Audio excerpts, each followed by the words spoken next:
Hola, soy Gabriel León y estás escuchando La Ciencia Pop,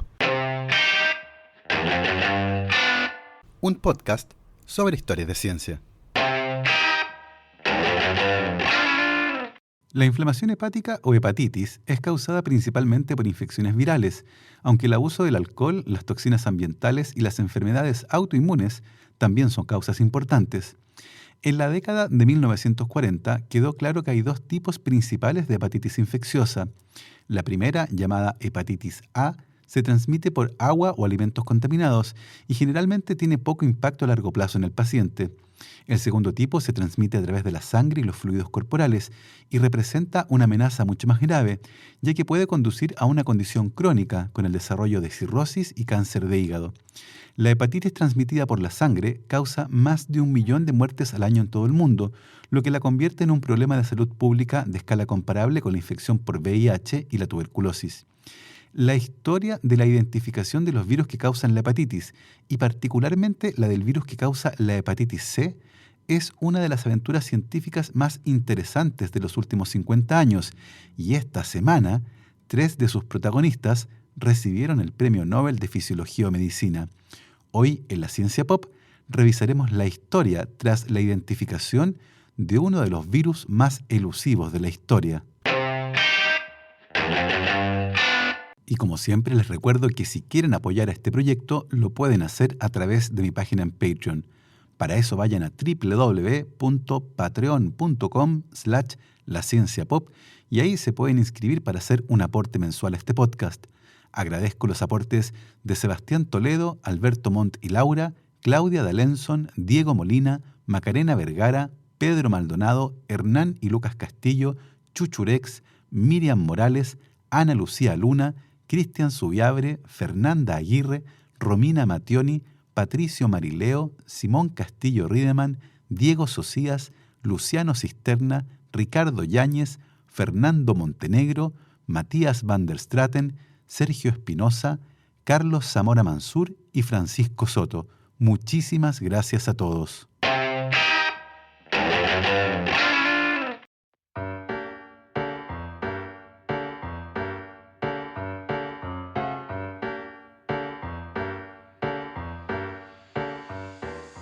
Durante siglos, la hepatitis o inflamación del hígado fue un misterio y comprender su origen nos tomó miles de años.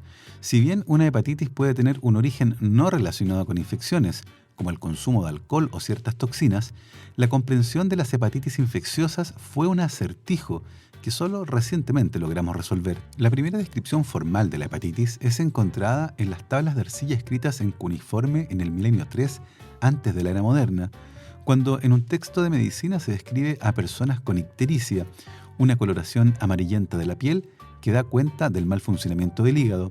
Por aquella época, el agente causante de esta enfermedad era un demonio llamado Ahazú, que atacaba el hígado, órgano que por esa época se pensaba era el hogar del alma. Las descripciones de los brotes de hepatitis que causaban ictericia en la población fueron descritas por los griegos y los romanos, pero de manera muy pobre y probablemente confundiéndola con malaria y lepra. Durante la Edad Media, quienes sufrían de ictericia eran considerados impuros y por lo tanto se recomendaba que la gente los evitara y eran puestos en aislamiento. Fue durante las guerras que los médicos comenzaron a sospechar que esta condición era transmisible, particularmente durante la Guerra Civil de Estados Unidos, en la que se describieron 52.000 casos de hepatitis entre los soldados. En 1885, un médico en la ciudad alemana de Bremen notó un brote de ictericia en 191 personas de las 1.289 que habían sido vacunadas contra la viruela. Por aquella época, la vacuna contra la viruela se preparaba directamente desde una muestra tomada de otra persona, lo que asociaba el origen de la enfermedad con algo que circulaba en la sangre. Algo parecido ocurrió con el uso de inyecciones intravenosas sin cambiar la jeringa, lo que causó ictericia e inflamación del hígado en muchas personas. En 1942 hubo un brote de hepatitis enorme en la Marina de Estados Unidos, cuando 56.000 pacientes fueron infectados luego de administrarles una vacuna en contra de la fiebre amarilla. Más tarde se descubrió que la vacuna había sido preparada con plasma humano contaminado, aunque a esa altura no se sabía con qué estaba contaminado. En base a estos descubrimientos, se describió en 1947 que la hepatitis se presentaba en dos formas: una epidémica, aguda y que tenía un corto periodo de incubación, y otra derivada de la sangre, que tenía un periodo de incubación más largo y que generaba una enfermedad crónica y muy grave. Entre 1942 y 1950, una serie de experimentos en voluntarios humanos, realizados en Inglaterra, Alemania y Estados Unidos, confirmó que existían al menos dos tipos de hepatitis que se caracterizaban por tener un cuadro clínico y una epidemiología particulares. Por esa época se hablaba de la ictericia catarral, que más tarde se conoció como hepatitis infectiva. Por otro lado estaba la ictericia sérica, asociada a la sangre o al suero, que más tarde se llamó hepatitis sérica. Finalmente se comenzó a usar los términos hepatitis A para la forma infecciosa y hepatitis B para la asociada al suero. Sin embargo, nadie sabía qué era lo que causaba estas enfermedades.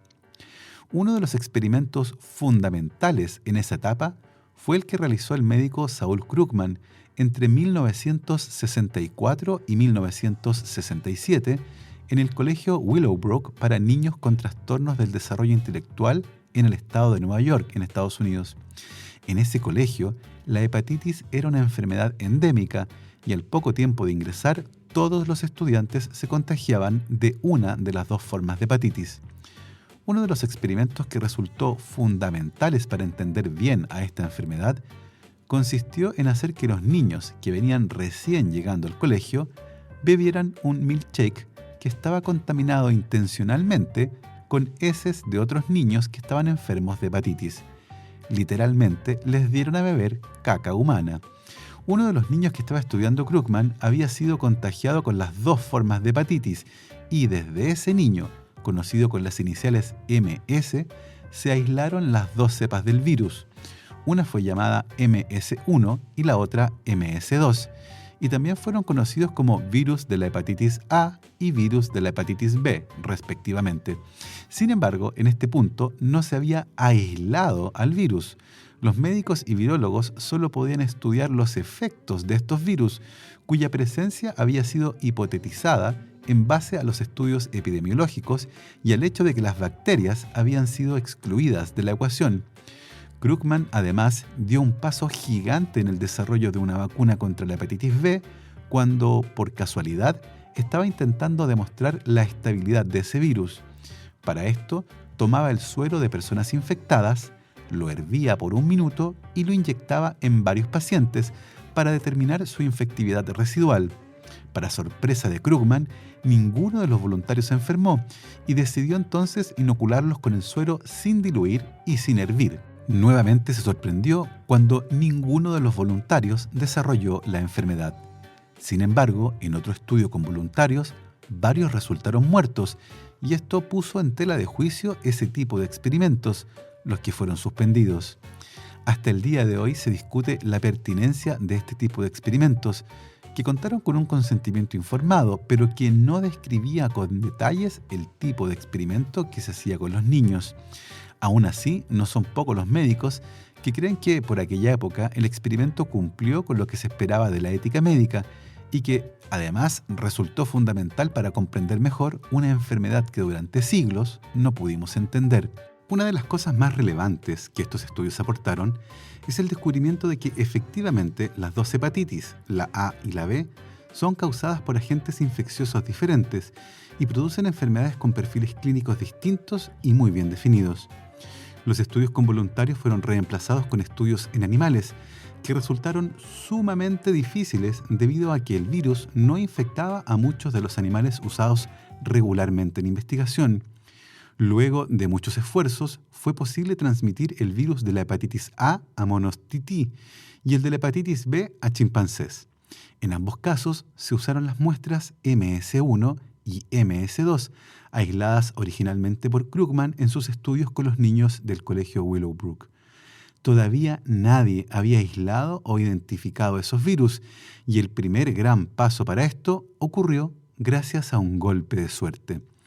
En 1963, el médico e investigador estadounidense Baruch Blumberg estaba interesado en cómo los genes podían influir en la susceptibilidad a las enfermedades.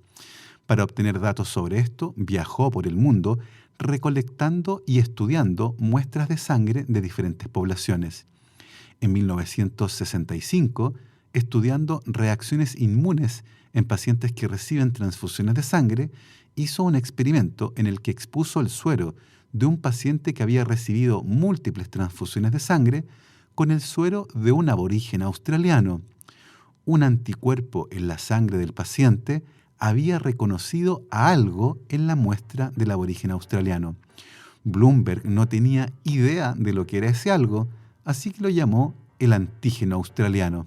Inicialmente, los análisis con las muestras de sangre de pacientes con leucemia mostraban que muchos de ellos tenían anticuerpos contra el antígeno australiano, por lo que se pensó que tal vez el antígeno australiano era el agente causante de la leucemia, un virus cuya presencia se sospechaba desde hace mucho tiempo.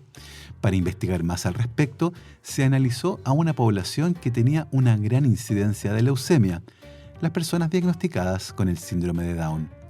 Un análisis de la presencia del antígeno australiano mostró un dato interesante. La presencia de este antígeno se relacionaba directamente con el tamaño de la institución en la que el paciente vivía. Entre más grande, más frecuente era el antígeno, lo que sugería fuertemente que su origen era infeccioso. Finalmente, ocurrió un evento casual que lo cambió todo. Un técnico de laboratorio que trabajaba con Bloomberg se contagió de hepatitis B y decidieron probar con una muestra de él, la que reconoció al antígeno australiano. En ese momento, Bloomberg sugirió que tal vez el antígeno australiano estaba asociado específicamente con la hepatitis B, algo que comenzó a ser analizado en otros laboratorios, confirmando esta idea. Finalmente, en 1970, David Dane y sus colegas del Middlesex Hospital en Londres lograron identificar mediante microscopía electrónica a una partícula viral de 42 nanómetros de diámetro. Eran los viriones del virus de la hepatitis B.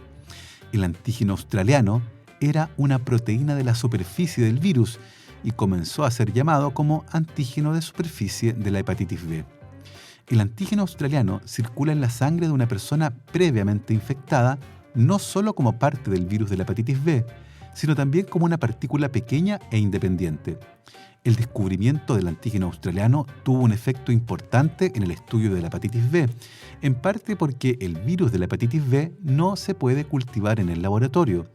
Por lo tanto, el antígeno podría servir como modelo para estudiar al virus y proporcionó una fuente de antígeno para una vacuna.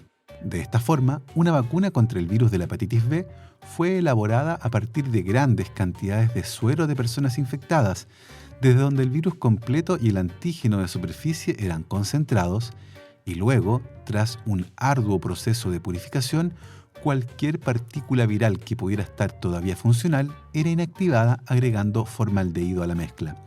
Así se logró por primera vez en la historia preparar una vacuna contra un virus que no podía ser crecido en el laboratorio. Por otro lado, la detección del antígeno de superficie del virus de la hepatitis B en los bancos de sangre se convirtió en mandatorio en la década de 1970, evitando así transfusiones de sangre que contenían el virus de la hepatitis B y por lo tanto se podría eliminar la transmisión de la hepatitis por esta vía. Bloomberg ganaría el Premio Nobel de Medicina en 1976 por su trabajo sobre hepatitis B, premio que compartió con Daniel Carlton Gajasek, de quien hablamos la semana pasada en la historia sobre los priones. Y a la vuelta de esta pausa, les voy a contar el final de esta fascinante historia. ¿Sabían que el uso de audífonos permite a las personas con pérdida auditiva escuchar sonidos que habían olvidado? ¿Escucharon todo lo que dije? Probablemente no, y así es la vida para muchas personas con pérdida auditiva. El uso de audífonos permite a estas personas volver a escuchar sonidos que habían olvidado y les permite comunicarse de mejor manera, generando una mejora significativa en su calidad de vida. Si ves televisión con el volumen muy alto o te cuesta conversar en ambientes con ruido, tal vez estés experimentando pérdida auditiva.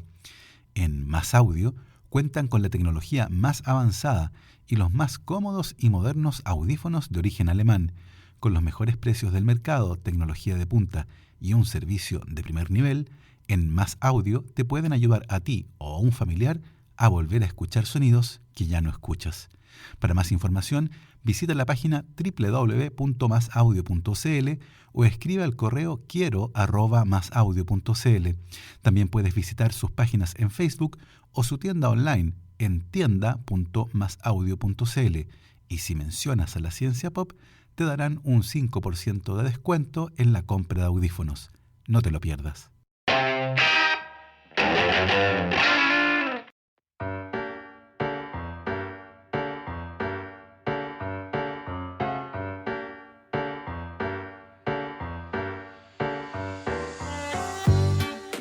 El descubrimiento del virus de la hepatitis B fue un gran estímulo para aislar al virus de la hepatitis A, pero varios intentos y reportes prematuros fracasaron a la hora de confirmar sus hallazgos.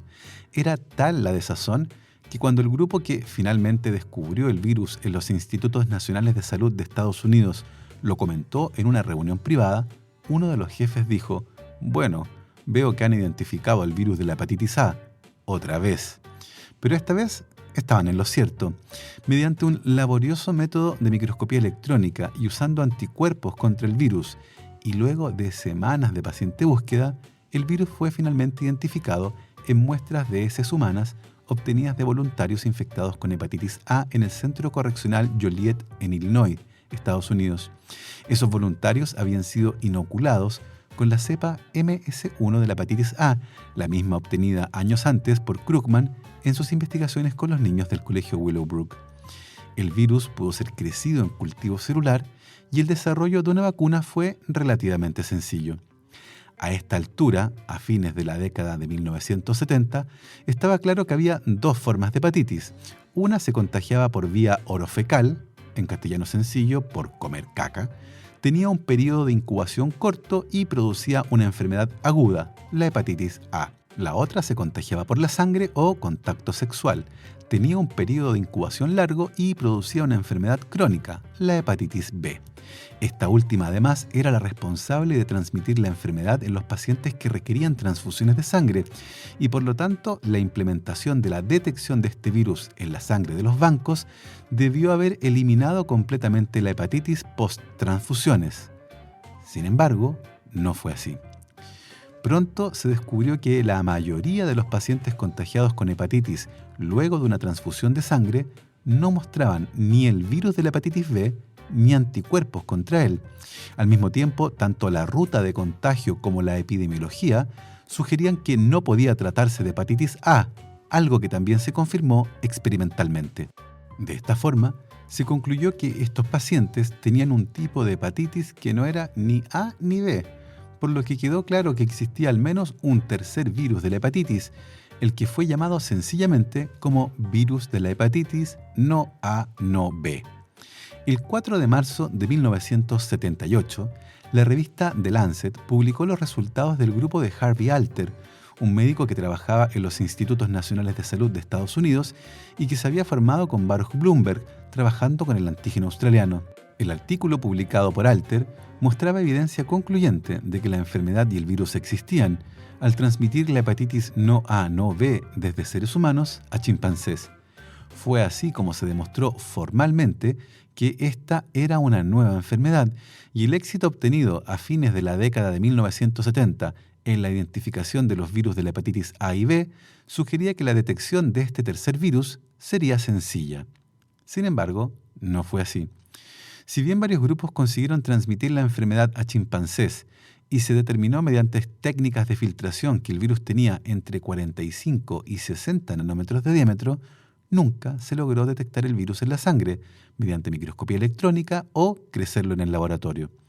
Cundió la frustración y pasaron 15 años desde que los investigadores comenzaron a buscar el virus no A no B y su identificación final, lo que ocurrió mediante una técnica revolucionaria que jamás antes había permitido identificar a un virus y que marcó además el nacimiento de la virología molecular.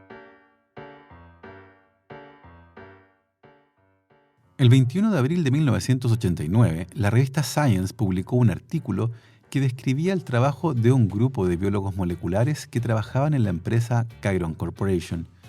Chiron fue una empresa de biotecnología que nació en los albores de la biología molecular en California. Fue fundada por 3 bioquímicos, los estadounidenses William Rutter y Edward Penhoet, y el chileno Pablo Valenzuela, quien además asumió el cargo de vicepresidente de investigación. Pablo Valenzuela lideró el desarrollo de la primera vacuna fabricada usando biología molecular en la historia, cuando en 1986 consiguió expresar el antígeno del virus de la hepatitis B en levaduras, lo que además significó el retiro de la vacuna fabricada desde sangre de pacientes infectados. El artículo, publicado el 21 de abril de 1989 en Science, era liderado por Michael Houghton, un científico británico que trabajaba en Chiron, y describe la estrategia revolucionaria que se utilizó para identificar el genoma del virus. Para hacerlo, se tomó sangre de un chimpancé infectado con hepatitis no A, no B, y su suero fue sometido a diversos tratamientos, buscando purificar un virus que nadie podía ver. Pero en lugar de ir a mirar el virus, los científicos tomaron todo el ADN y ARN que había en la muestra y generaron una colección de trozos de ADN que recibe el nombre de biblioteca de ADN complementario, donde cada trozo recibe el nombre de clon y que más tarde sería utilizado para fabricar proteínas.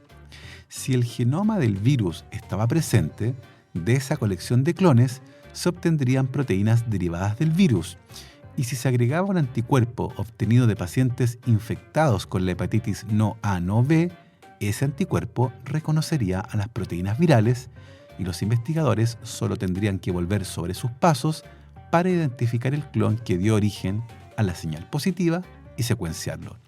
De este ejercicio molecular obtuvieron un clon positivo llamado 511.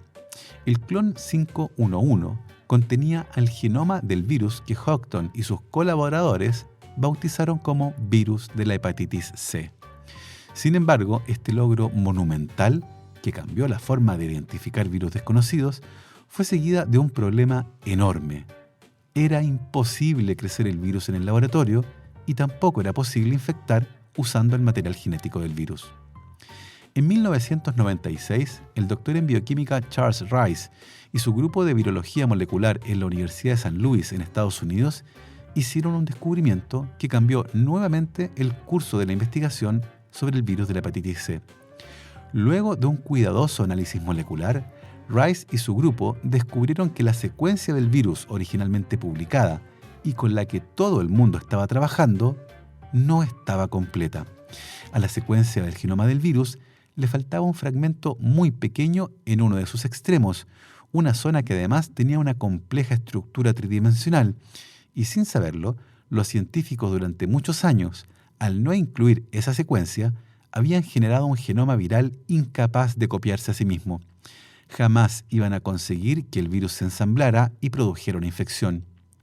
El 25 de julio de 1997, Charles Rice y su grupo publicaron un artículo en Science en el que demostraban que este genoma viral completo, cuando era inyectado directamente en el hígado de chimpancés, causaba la hepatitis C.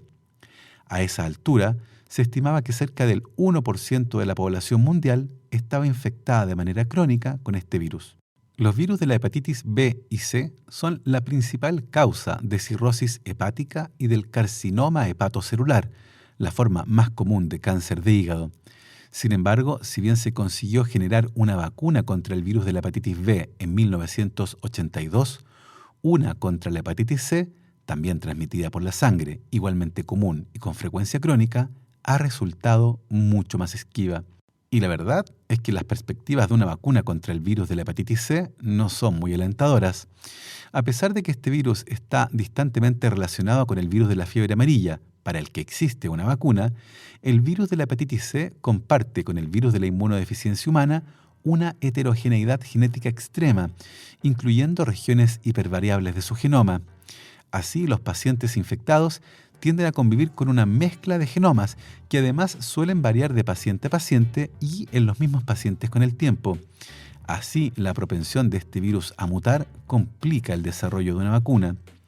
Por otro lado, los pacientes que logran recuperarse de la infección por sí solos, como ocurre en alrededor del 15% de los casos, pueden ser reinfectados si se exponen al virus nuevamente. Si bien nada de esto hace que una vacuna sea imposible, sí puede hacer que una que confiera una protección duradera sea muy difícil de lograr. Existen otros obstáculos tanto para el desarrollo de vacunas como para la investigación del virus de la hepatitis C en su conjunto. A excepción de los chimpancés, no existe un modelo animal para estudiar este tipo de hepatitis, lo que ciertamente dificulta muchísimo la investigación biomédica, por tratarse de una especie con la que muy pocos laboratorios pueden trabajar el día de hoy. Si bien existen tratamientos actualmente que buscan controlar al virus y eventualmente eliminarlo del cuerpo de una persona, la ausencia de una vacuna ciertamente es una gran limitación para erradicar a esta enfermedad, que actualmente afecta a unos 350 millones de personas, considerando las infecciones con hepatitis B y hepatitis C. La historia del descubrimiento y caracterización del virus de la hepatitis C tuvo hitos importantes en 3 décadas diferentes. La identificación de la enfermedad como una diferente a la hepatitis A o B en los 70s, la identificación del genoma del virus en los 80s y la demostración definitiva de que el genoma viral completo inyectado en el hígado de chimpancés causa la enfermedad en los 90s. El lunes 5 de octubre de este año, hace solo unos días atrás, el Comité del Premio Nobel reunido en Suecia concedió el Premio Nobel de Fisiología o Medicina 2020 a Harvey Alter, Michael Houghton y Charles Rice por su contribución en cada uno de estos pasos en la caracterización del virus de la hepatitis C, una de las aventuras más fascinantes de la microbiología moderna y que recibió un justo reconocimiento.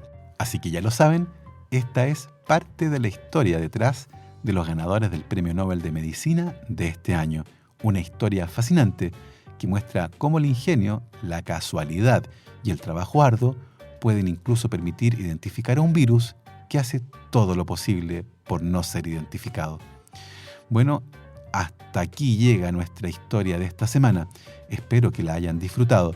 Nosotros, como siempre, nos escuchamos el próximo viernes. Recuerden que me pueden seguir en Twitter e Instagram, donde me encuentran como @GaboTuitero. Yo los dejo hasta aquí. Recuerden lavarse las manos, usen la mascarilla de manera correcta y que la ciencia los acompañe.